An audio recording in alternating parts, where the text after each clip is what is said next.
One could say that the purpose of master pages is to easily manage repeating page elements within a document.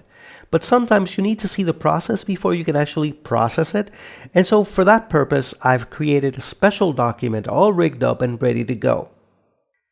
The first thing to note is that when you create a new document, InDesign assigns at least one master page to it, and it's always called a master. This master page gets automatically applied to all of the document pages. I'm going to double-click on the default master page and draw a simple rectangle frame and fill it with a nice magenta color. That looks nice. Immediately, you see the effect this has on the document pages below. Also note that only the left page is affected by this frame, so let's fix that. I think the easiest thing is to just duplicate the frame and move it over to the right side. Now all of the pages display the magenta header. You can also duplicate a master page or pages by selecting the Set command from the panel's flyout menu. Now I have a B master to play with. Also note that at any given point, I can open the options for any given master by selecting the appropriate command from the flyout menu.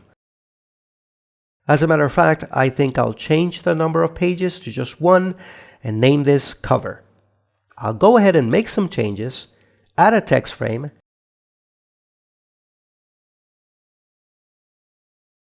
and apply a pre-designed paragraph style, and I have just the right one for this. That looks spiffy. Since I planned ahead, I know that I'm going to have a background image that will cover the entire page, but I want the title to always be in the front of any page element.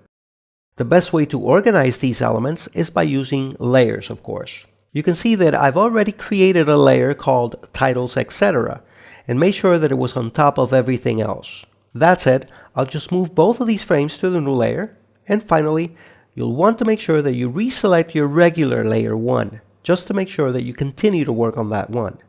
But one thing is to create a master page, and another is to actually use it. That's why to apply the master, you only need to drag and drop it, like so. Page 1 is now using the B cover master. Well, things are looking pretty good, but there's one more thing I need to take care of, and that is to add the actual image frame. This frame will serve as a placeholder for the actual image that will change with every issue of this publication.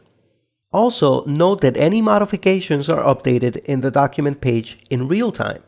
Equally important is to note that the image frame gets placed in the appropriate layer.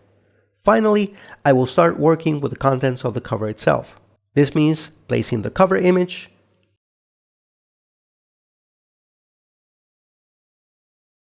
and moving it into position.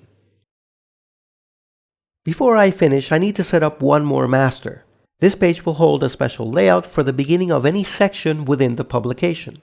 Although I can create a new master, it's easier just to duplicate the one that I have.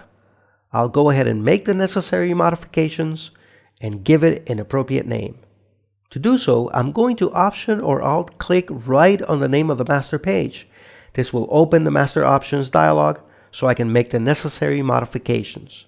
Finally, I'm going to apply the new master by going under the flyout menu and selecting Apply Master to Pages, and dial in the page numbers as needed.